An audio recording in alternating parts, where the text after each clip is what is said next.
This is what we call a big get in the biz. The host of The Best Show, which you can listen to every Tuesday night at 7 p.m. Mountain Time at thebestshow.net and subscribe to as a podcast. He's also the host of the Forever Dog podcast, Double Threat, which he does with Julie Klausner. This recently did an episode breaking down the Alec Baldwin, Woody Allen Instagram Live. That's truly among the hardest I've ever laughed in a podcast. He's also worked on TV series like Monk, Difficult People, What We Do in the Shadows, much more. He voiced Greg Universe on the show Steven Universe. He's directed some of the best music videos of this century for artists like the new pornographers Kurt Vile and Amy Mann. And he's also, if that wasn't enough, the national best-selling author of It Never Ends, a memoir, with nice memories. The paperback edition of which is coming out July 26. I'm honored to welcome the one, the only, Kid Jersey, now residing in Lipstick City, the man who nuggets 94 things, Tom Scharpling. Thank you so much. Thank you, Ben. That's so kind of you. How are you? Doing good. I don't know if you could see us. I got this old WFMU pledge drive. Oh, I recognized it from the second I saw it. I saw the top of the LP, and I was like, I know that shirt. Coop design that, was that? Coop did that, yeah, an outstanding design by Coop. That was, but okay, not to keep going. We're focused on It Never Ends, but so you can, not to keep going like nerd stuff. I remember a thread on the old Friends at Tom forum that said, fill in the blank has a book and Tom doesn't, was kind of making fun of the sort of people that book. It was like William Hung, and like The Situation had books, like, you know, and I remember you on back in WFMU days, you're like, when I write my book, you'll be crying, you'll be moved. And I can confirm as I, you know, it's in my hand, I've read it. This is the correct stuff. I cried and was moved by it. So what made you decide this was finally the time to write a memoir? It kind of was time. It took a long time to be ready to do it and to have the right perspective on certain things with the personal stuff I hadn't talked about before. I was just honestly not ready or equipped to talk about it the way I needed to in the book to do it right. I mean, the worst version of things would have been if I would have written a book where I just kept it light and didn't talk about the things I knew I needed to talk about. To have a book just be, oh, here's a funny story. Like, I love those books. I love when comedians write those books when they're just the 12 funny stories. It's perfect. I read them all the time. But I just kind of knew that if I was going to do it, or when I was going to do it, I wanted it to have a larger, like a larger through line to it, that it's just kind of like not just modular stories that you could swap in and out depending on which one you want to keep in and which one you want to lose. I wanted it to kind of cover my life up to the point that I had written the book, and just really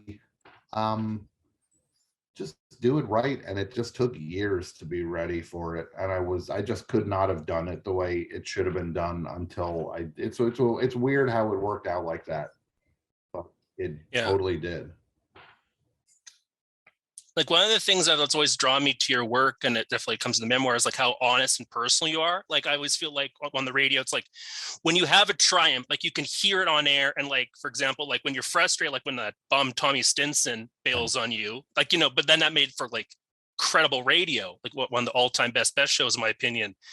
And like, I remember like there's an episode, like you had like a kidney stone on air, like, and it was like for the full, that's like unbelievable, like just the power and stuff. But like, it's definitely a huge inspiration. But now in writing a memoir, like revealing facts about your life, which again, you haven't shared before, which we're not getting into that because it's kind of heavy, is like, how different was it to kind of write out that honesty? And like, what made you decide to get into some of those topics? Like, because you said like, maybe like you just mentioned how you weren't ready to write a memoir at that point. Was that kind of a part of it? Like revealing some of that stuff? It was a huge part of it.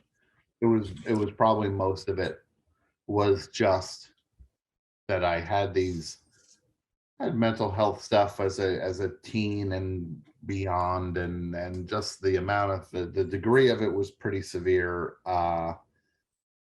And I just was I kind of the crux of it is I just didn't want to think about that stuff anymore. I just wanted to be have a quote unquote normal life, and so I kind of just removed those things from my uh I guess the definition of myself. I removed them from, except for me knowing them. It really was just like I said, you could count on one hand the amount of people that knew any of these things went on in my life. It was and I was happy with it being that way because it let me be normal, let me be unencumbered by this baggage that informs everything. And I went a long time just denying it. And but then it just gets to the point where it's like, man, it is who I am. You got to admit, you got to own reality. And it would have just, that was such a huge thing to embrace. It's like, well, what if I suddenly was telling everybody the thing that I've told nobody?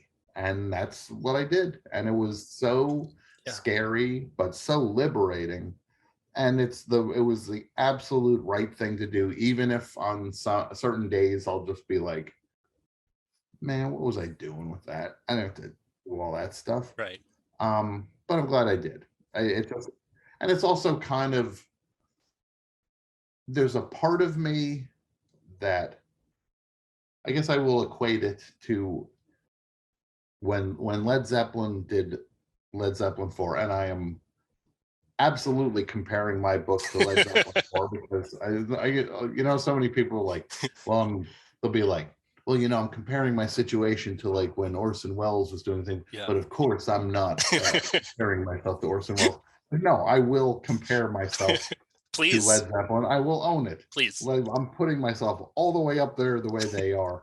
No modesty with this. But when they were working on Led Zeppelin 4, John Paul Jones said a thing where he's like, people might love this, people might hate this, but they're never going to confuse us with Black Sabbath ever again. Yes. And once in a while, if you get an opportunity to do the thing where you can kind of break away from the pack and be you and show why you're you, you should do it. It's great. It's like, and this was a chance to break away from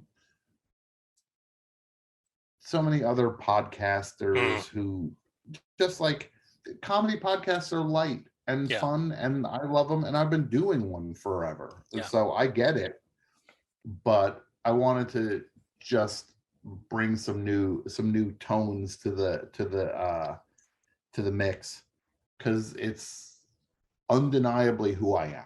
I'd be lying if I tried to keep ignoring it. And like I do, like one of the things like a book, like you reveal that stuff, but then you also break up a story of unqualified triumph, where you do kind of like the lighter things. So it's like it's in your, like everything that's happened in your life, but like you break it up really, really well. So that was just, and that's that kind of larger flow thing I was talking about, where I was just like, I didn't want to write a book that you could poke around and be like, oh, I checked out the chapter on this. Look, you could still do that, but I will say you're using the book wrong. Like, it's not an Uncle John's bathroom reader. You can drift through and see what sparks your curiosity. Try to read it from beginning to end. There's a purpose to the whole thing. But those moments were kind of, when I was laying, because I would have this chart of the chapters on a dry erase board and on paper. I would always just be looking at the flow, and there'd be points where I'd just be like, man, that stretch right there is a rough stretch that is going to just be a sustained sad stretch. And I was like, what can we do to break that up and I didn't want to change the stories, so it's just like, I'll just add a little Right. slice of something else in the middle there, and then but I will identify it as I'm going to call its purpose out. I'm not going to just suddenly drop like a slightly more inconsequential chapter in the middle of the thing and not say like that. Like I'm saying, I know this one is light and it's here for a very specific reason, and it was. And that was also kind of fun about doing the book, is that ultimately I think I struck a balance. Look, if I'm going to put this next to Led Zeppelin 4, I might as well keep going with it. Please. I'm pretty happy with the fact that I was able to, for my first book, find a voice that could comment on the writing of a book without it being just an exercise in like meta cleverness. Not up your ass. It was like very natural. Yeah, well, thank you. You could say that. I can't. But it was just that kind of thing where it's just like, no, I'm hosting the book and I can go down this detour, go down that detour. I'm keeping us on point. And I know ultimately it was not an exercise in cleverness, it's an exercise in truthfulness. Yeah. But with some funny, clever ways of doing it, maybe, but it was not just like it's not just like a magic trick. It's ultimately pretty real. So. And like one kind of chapter that you write, like the chapter called "A Boy and His Microphone," I definitely relate to, because I've been volunteering at CJSW, which is the station.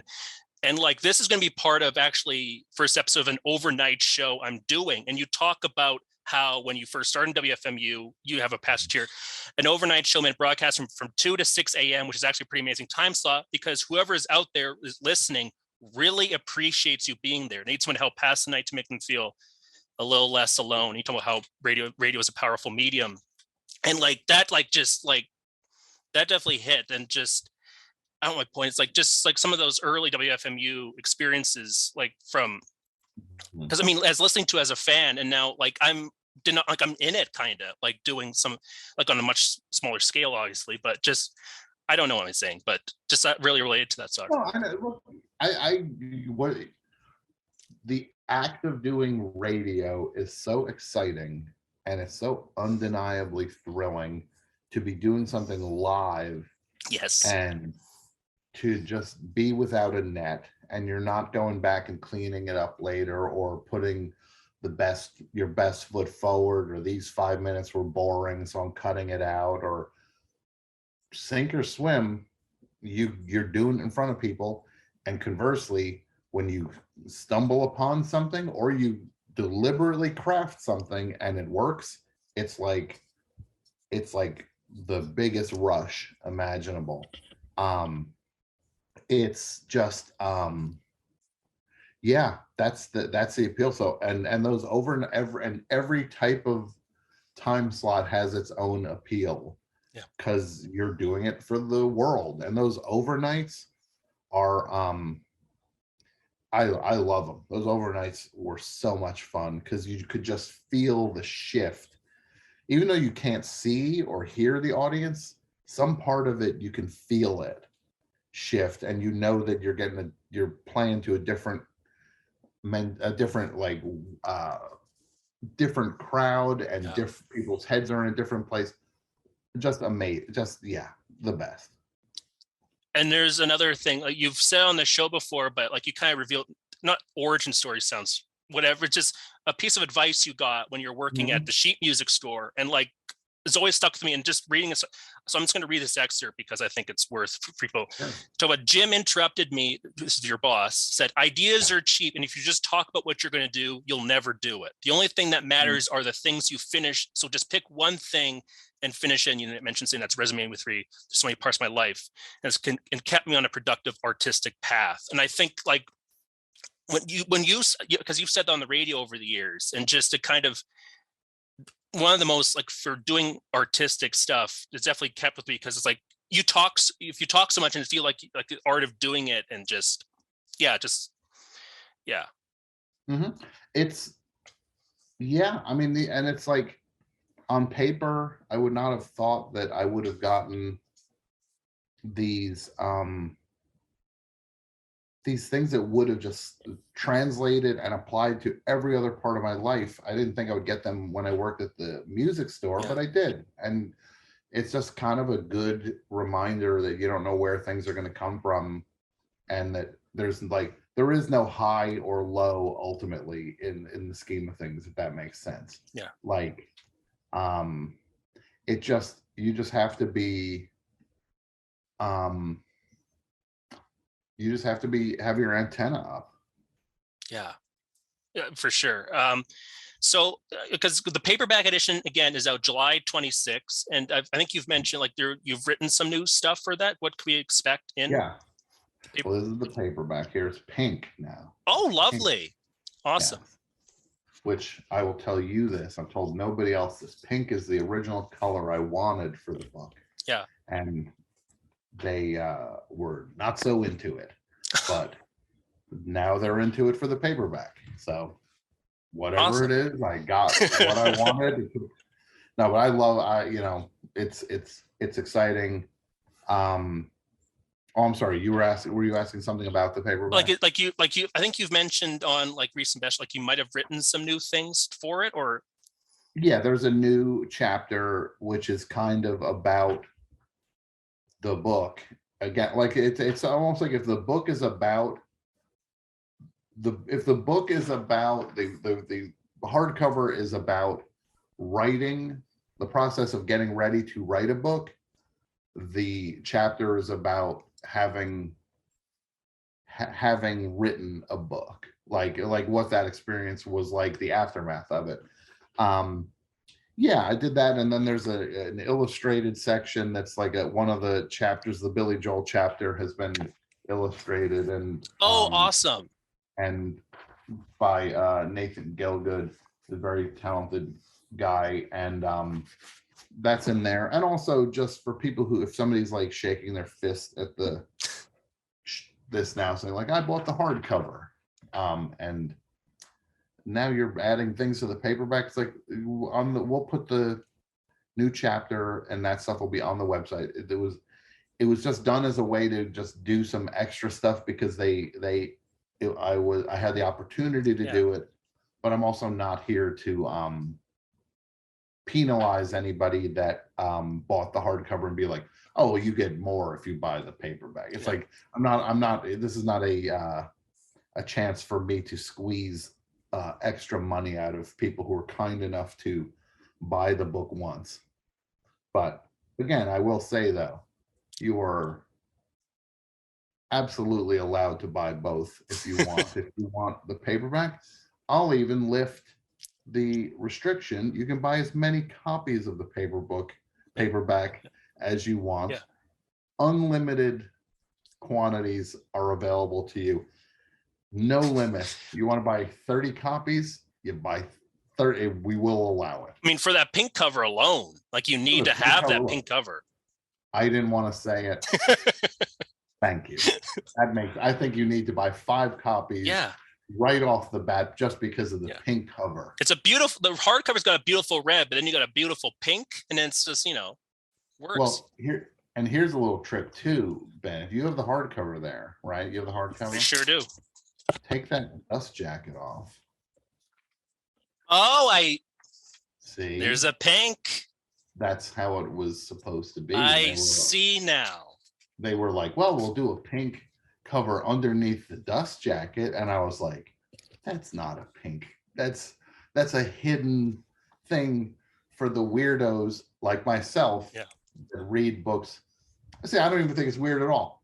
I'm shocked at the amount of people that don't take the dust jackets off, the dust covers off to read a book. I can't walk around with them. They rip, they tear. It's true.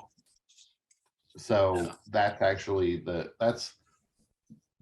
that's closer to what I had envisioned the cover to be, and it's in the hardcover, but we get there when we get there. So now we got a pink one. So one figure who figures both in your life and in the book is Lou Reed, who I'm also a big fan of. This is kind of a pit, like I'm a big fan, and an album I travel with, and like in my backpack, and like I'm glad it is Lulu. I have I walk with the CD, and just like in the past couple of years, like, again, like you talk about like how I'm trying to formulate my thoughts, sorry, is like, Yeah, you got it. he was ahead of everybody when he made that, because people were goofing on him, like, what were you doing with Metallica and all that. And like, even for me, like, who I love, like Transformer and stuff and the Velvet Underground, I was like, oh, I don't know about this. But then, like, as the years have gone on, and sadly when he passed away, like, you see what he was doing with Junior Dad and stuff. So I guess my long thing is kind of indulgent, but like, what I know, like, you love Lulu as well. I mean, you obviously love Lou Reed, but like, what was your kind of experience with Lulu? Look, I was one of the people goofing on it, Yeah. and I blew it. I misunderstood that thing out of the box, and I fell prey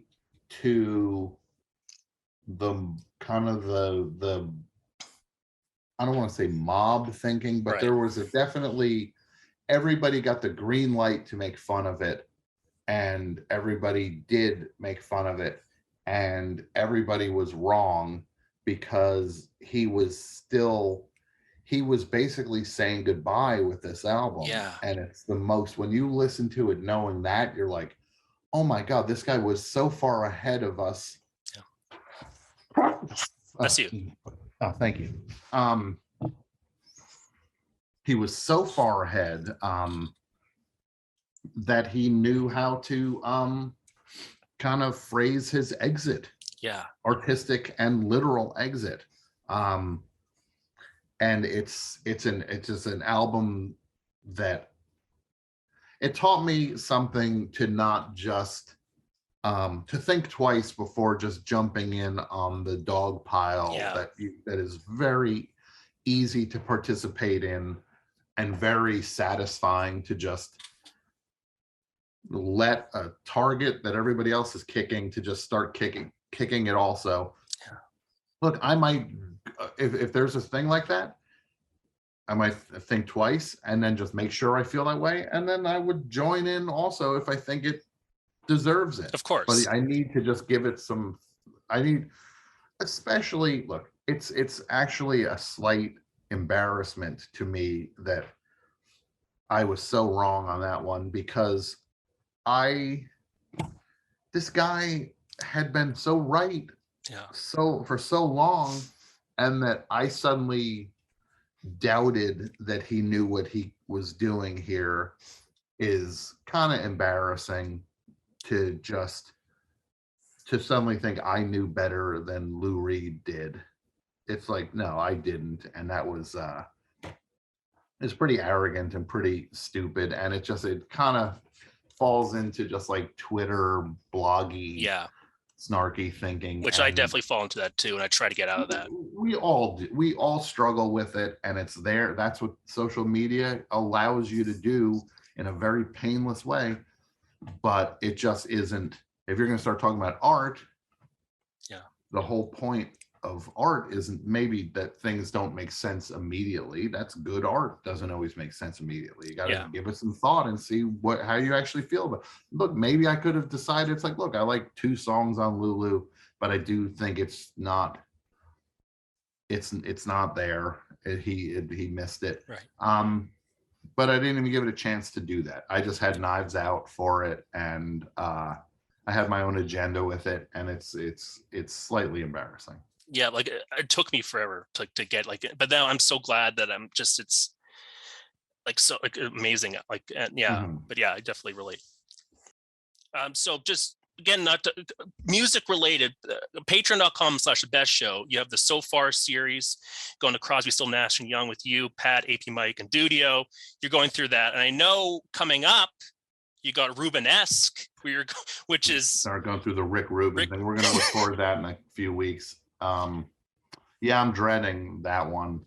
It should be really interesting, but it's also going to be horrifying to have to listen to every album, because basically we did a Crosby, Stills, Nash and Young recap podcast where we listened to everything that those guys recorded in every iteration over 50 plus years of stuff, and it was a real slog at points.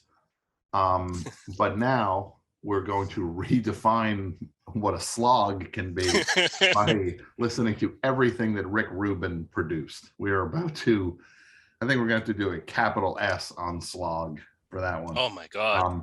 So yeah, but it'll be interesting because I think it'll reveal a lot of things that have nothing to do with Rick Rubin, and you kind of get to look at the way the culture changes. I mean, because another thing you talk about, like the Rick Rubin treatment that we start with Johnny Cash, we're like, oh, let's strip it down. And like, we did with Neil Diamond.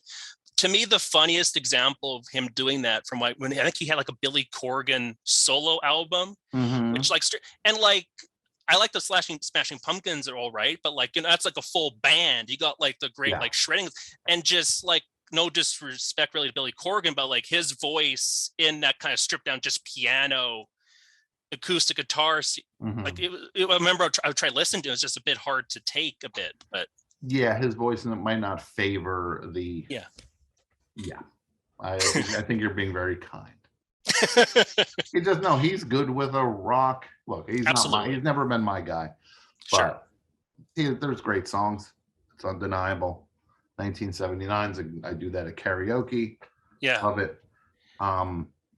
But he needs volume.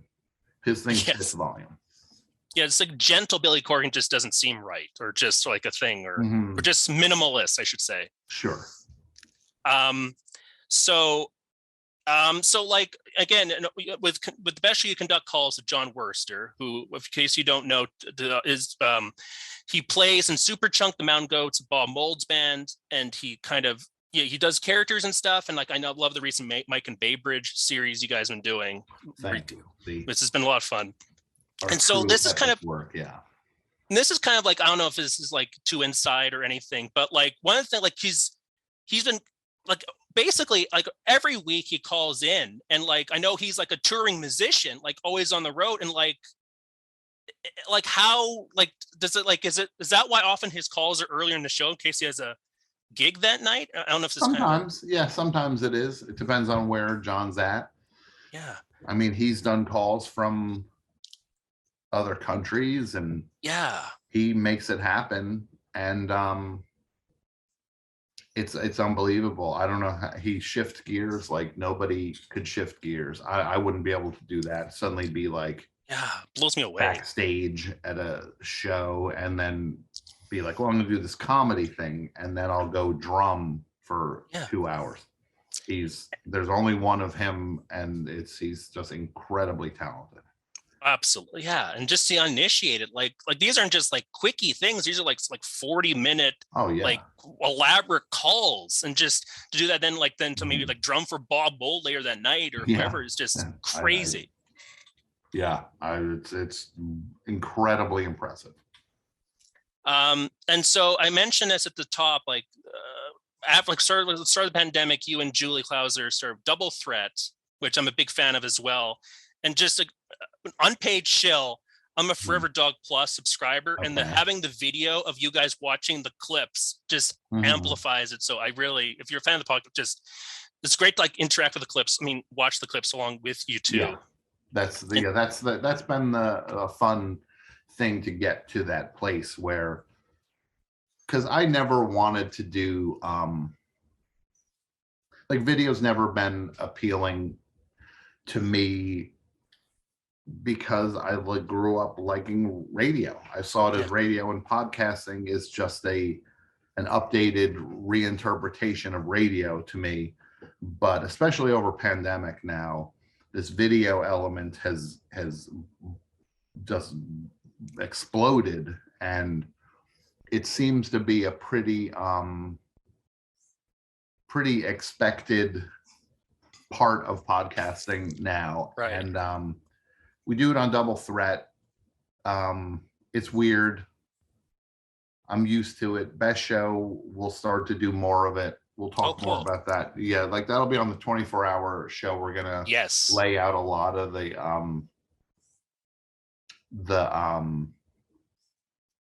the future plans. And I was sort of answers a thing I was going to ask about tied to Double Threat, like doing that show with Julie and like doing Double Threat, and like you took a break from Best Show for a bit. Like, is there anything in doing Double Threat that you've brought to this kind of new LA? But you're doing it at Forever Dog Studio, like you're doing it both at the same studio. Is anything doing Double Threat you've brought into I don't say new iteration of the best show, but like the maybe LA. No, it is a new iteration of the best show. It really is. It's kind of the version of the show that I've always wanted it to be, where I have the resources of WFMU, of that version of the show, with the freedom and openness of the post WFMU show. It's just that now it can be the best version of the best show. I honestly, I have not been, I've not been this excited about the show, at least since we brought it back in 2015.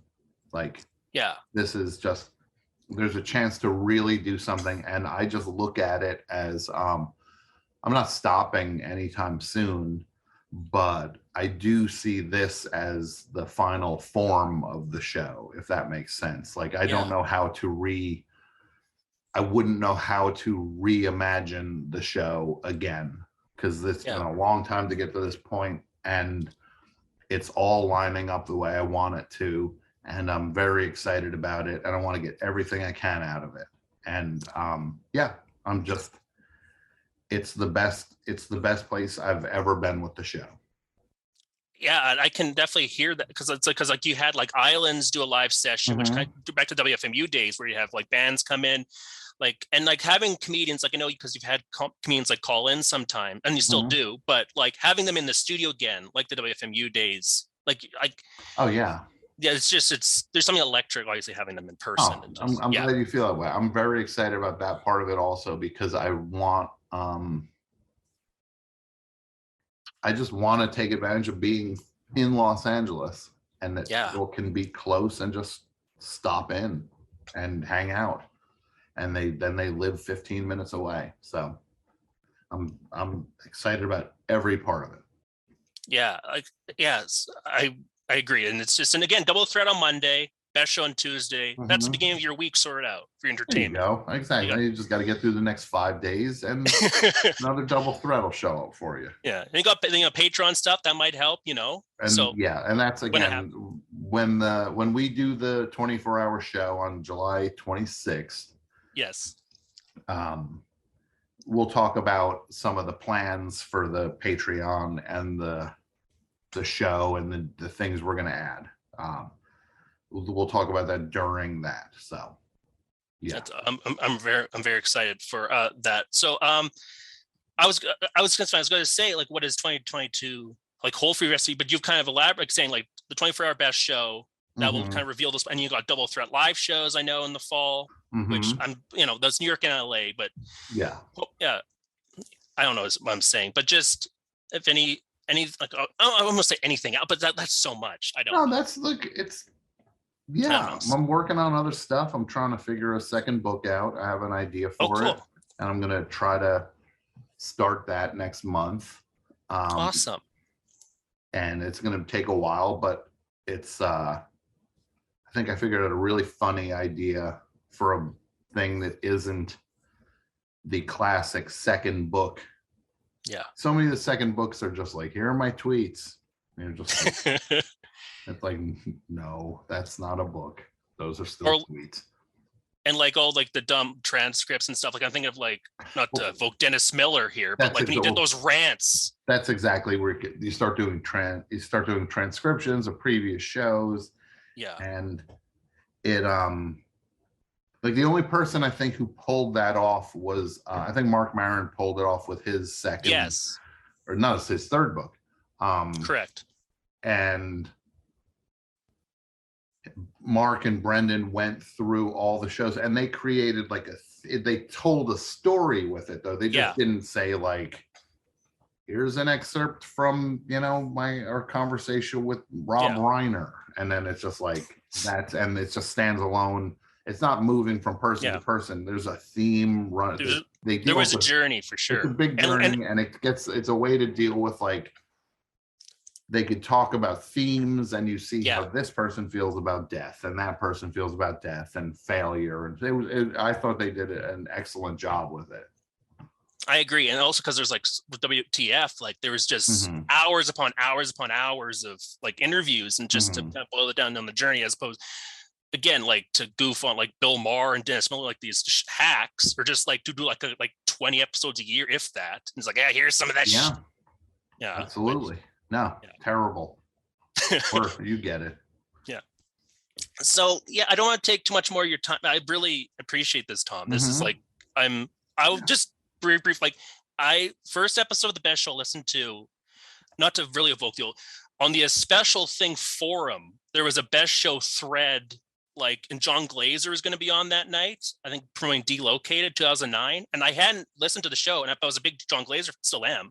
And I'm like, oh, I'm going to check this out. And I checked, and that episode was like, for the Worcester call, he was Sully, which was perfect for like a newbie like me, because like I didn't have no concept, but I always I knew like wasn't Sully. And like I remember like one of the jokes was like he was going on Broadway to do Neil Young's Landing on Water, Sully, which was that cracked me up.